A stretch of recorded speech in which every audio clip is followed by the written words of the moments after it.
കായംകുളത്ത് അപകടത്തിൽപ്പെട്ട യുവതിക്കെതിരായ ലൈംഗിക അതിക്രമ കേസിൽ വീഴ്ചയുണ്ടായിട്ടില്ലെന്ന് ജില്ലാ പോലീസ് മേധാവി എം ബി മോഹനചന്ദ്രൻ പറഞ്ഞു. ദേശീയപാതയിൽ അപകടത്തിൽപ്പെട്ട പരിക്കേറ്റ യുവതിക്കെതിരെ രക്ഷാപ്രവർത്തനത്തിനിടെ വ്യാപാരി ലൈംഗികാതിക്രമം നടത്തിയ സംഭവത്തിൽ കായംകുളം പോലീസിന് വീഴ്ചയുണ്ടായിട്ടില്ലെന്നാണ് ജില്ലാ പോലീസ് മേധാവി എം പി മോഹനചന്ദ്രൻ വ്യക്തമാക്കിയത്. അന്വേഷണത്തിന്റെ പ്രാഥമിക റിപ്പോർട്ട് DGPക്ക് കൈമാറിയിട്ടുണ്ട്.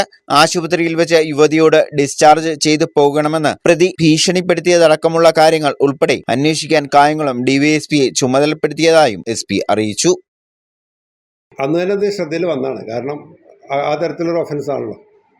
കാരണം പൊതുവേ നമ്മൾ ഈ സമയത്ത് സ്നാച്ചിങ്ങും ചിലപ്പോൾ ഈ കിരണ സ്വർണ്ണാഭരണങ്ങൾ എടുത്തുകൊണ്ടൊന്നും കാശ് എടുത്തു കൊണ്ടുവന്ന കേസുകളൊക്കെ പലപ്പോഴും കേട്ടിട്ടുണ്ട്. മൊളസ്റ്റേഷൻ നമ്മൾ ആദ്യമായിട്ടാണ് ഇങ്ങനത്തെ ഒരു സംഭവം കേൾക്കുന്നത്. ഇനി ഒരു പക്ഷേ ഇനി പറയാത്തതാണ്, എനിക്കും അറിയില്ല. ഏതായാലും അങ്ങനത്തെ ഒരു സംഭവം കേൾക്കണം. അതുകൊണ്ട് തന്നെ അതിന് ആ ഇനീഷ്യൽ സ്റ്റേജ് റിപ്പോർട്ട് ചെയ്ത ആ ദിവസം മുതൽക്ക് തന്നെ അത് ഫോളോ അപ്പ് ചെയ്യുന്നുണ്ടായിരുന്നു. അപ്പോൾ ഇത് ആക്ച്വലി സംഭവം നടന്നു.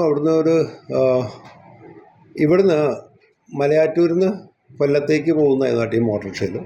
അപ്പോൾ ഈ പറയുന്ന അവരുള്ള ഇപ്പോൾ നമ്മൾ പറഞ്ഞിരിക്കുന്ന കംപ്ലൈനൻ്റ്, പിന്നെ കംപ്ലൈനൻ്റിൻ്റെ ഒരു ഫ്രണ്ട്, അവരുടെ ഹസ്ബൻഡ്, 2 മക്കൾ ഒന്നിച്ചാണ് ആ വണ്ടിയിലുണ്ടായിരുന്നത്. പിന്നെ ഒരു ബൈക്കുകാരനായിട്ടുള്ള എന്തോ ഒരു ബൈക്കുകാരനെ തട്ടിയിട്ടില്ല. അത് ആ സ്പോട്ടിൽ വെച്ചിട്ട് ഒരു ഡിവൈഡർ തട്ടി. അങ്ങനെ അതിൽ ഒരാൾക്ക് ഡ്രൈവർ ഓടിച്ച ആൾക്കാർ തോന്നുന്നു ഒരു ഹെഡ് ഇഞ്ചുറി, ബ്ലീഡിങ് ഇഞ്ചുറി ഉണ്ട്. പിന്നെ ബാക്കിയുള്ളവർക്കൊന്നും വേറെ പരിക്കൊന്നും പറ്റില്ല. ഈ വിക്ടിം ആ സമയത്ത് എഴുന്നേറ്റ് നിന്നിരുന്നു. പിന്നെ കഴിഞ്ഞതൊരു ഗിഡിനെസ് ഫീൽ ചെയ്തപ്പോഴാണ് ആ സമയത്ത് അവിടെ ഒരു റെസ്ക്യൂ ഓപ്പറേഷനിൽ 3-4 പേര് കൂടി അവിടെ വന്നിരിക്കുന്ന ഒരു ഗൂഡ്സ് ആയിട്ടുള്ളൊരു ഓട്ടോറിക്ഷ അതിലേക്ക് കയറ്റി ഡ്രൈവറെ കൂടെ തന്നെ ഇരുത്തിയിട്ടാണ് ഹോസ്പിറ്റലിലേക്ക് പോകുന്നത്. അപ്പോൾ ഈ പ്രതിയായിട്ട് പറയുന്ന ആളും മറ്റൊന്ന് ഹോസ്പിറ്റലിലേക്ക് അക്കമ്പനി ചെയ്തിട്ടില്ല. സ്പോട്ടിൽ വെച്ചിട്ട് ഈ സീനിൽ ആ വണ്ടിയിലേക്ക് കയറ്റുന്ന സമയത്തുള്ളതാണ് ഈ പറയുന്ന കുട്ടി പറയുന്ന മൊളസ്റ്റേഷനിലെ ചാൻസ്.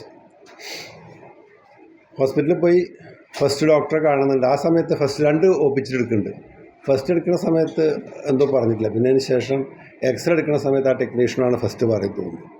അങ്ങനെയാണ് പിന്നെ ഡോക്ടർ എടുത്തത്. ഡോക്ടർ വൂണ്ട് സർട്ടിഫിക്കറ്റിൽ ഈ മെഡിക്കൽ നടത്തിയിട്ടില്ല പറഞ്ഞാൽ മനസ്സിലായത്. മെഡിക്കൽ കൃത്യമായിട്ട് നടത്തിയിട്ടുണ്ട്. ആദ്യ ദിനം തന്നെ പരാതിക്കാരിയുടെ വൈദ്യപരിശോധന നടത്തിയിരുന്നു. രഹസ്യമായി മൊഴിയെടുക്കാൻ 183-ാം വകുപ്പ് ചുമത്തി കോടതിയിൽ അപേക്ഷയും നൽകിയിട്ടുണ്ട്.